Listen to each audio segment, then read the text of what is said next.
Okay madam. ఈనాటి ఈ x ray నిర్వహించే ఈ దుప్పట్ల పంపిణీ కార్యక్రమానికి ప్రతి సంవత్సరం కొల్లా జయశ్రీ గారు కన్వీనర్గా వ్యవహరిస్తున్నారు. వారే ఈ దుప్పట్ల అమౌంట్ సేకరించడం, పర్చేజ్ చేయటం కానీ, సభ్యులందరినీ సమీకరించి వారిని ప్రోత్సాహం, ఈ సేవా కార్యక్రమాన్ని ప్రోత్సాహం చేయటం కానీ చేస్తూ ఉంటారు. జయశ్రీ గారు 2 మాటలు మాట్లాడతారు.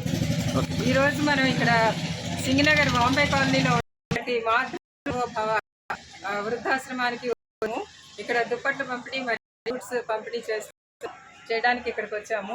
అయితే కొల్లూరి గారు స్టార్ట్ చేసిన షీట్స్ డిస్ట్రిబ్యూషన్ అనేది ఆయన చనిపోయిన తర్వాత కూడా మేము కంటిన్యూ చేయదలుచుకున్నాము. అందుకే ఆయన ఉన్నా లేకపోయినా ఆయన యొక్క ఆశయాన్ని కంటిన్యూ చేస్తాము. అంటే ఎవరైనా సరే మహానుభావులు, గాంధీ గారు, నెహ్రూ గారు కానివ్వండి, అంబేద్కర్ కానివ్వండి, లేకపోతే ఎవరైనా సరే మహానుభావుల్ని మనం వాళ్ళని గుర్తు చేసుకున్నప్పుడు వాళ్ళకి వాళ్ళ యొక్క ఆశయాన్ని ఫాలో అయినప్పుడే వాళ్ళకి నిజమైనటువంటి గౌరవాన్ని ఇచ్చినట్టు. ఊరికే ఏదో వచ్చి దండేసి వెళ్ళిపోవటం కాకుండా వాళ్ళు చెప్పినటువంటి మంచి విషయాలు మనం ఫాలో అవ్వాలి. అదేవిధంగా మన కొల్లూరు గారు స్టార్ట్ చేసినటువంటి బెడ్షీట్స్ డిస్ట్రిబ్యూషన్ అనేది మేము కంటిన్యూ చేస్తూ ఉన్నాము. నేను ఈ సంస్థకి అంటే సేవా కార్యదర్శిగా ఉన్నాను. ఎక్స్రేలో ఒక 20 years నుంచి మేము వర్క్ చేస్తున్నాము. ఇంకా సాహిత్యమే కాకుండా సేవ కూడా ఉండాలి అనే ఉద్దేశంతో దీన్ని కూడా యాడ్ చేశారు తర్వాత. సో మాకు ఇక్కడికి రావడం చాలాసార్లు వచ్చాము. ఇక్కడ వీళ్ళందరికీ కూడా సర్వీస్ చేయడం అనేది మాకు ఎంతో చాలా ఆనందంగా ఉంటుంది.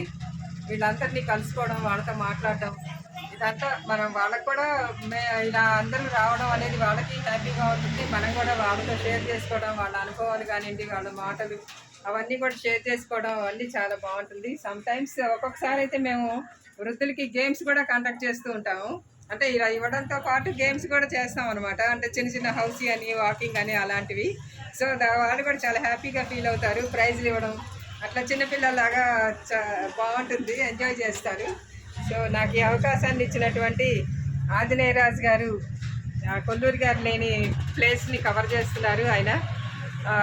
ఇలాగే ఇంకా ఎవ్రీ ఇయర్ మనం వింటర్ సీజన్లో ఈ కార్యక్రమాన్ని కంటిన్యూ చేయాలని కోరుకుంటూ నాకు ఈ అవకాశాన్ని ఇచ్చినటువంటి రాజు గారికి థ్యాంక్స్ తెలియజేస్తున్నాను.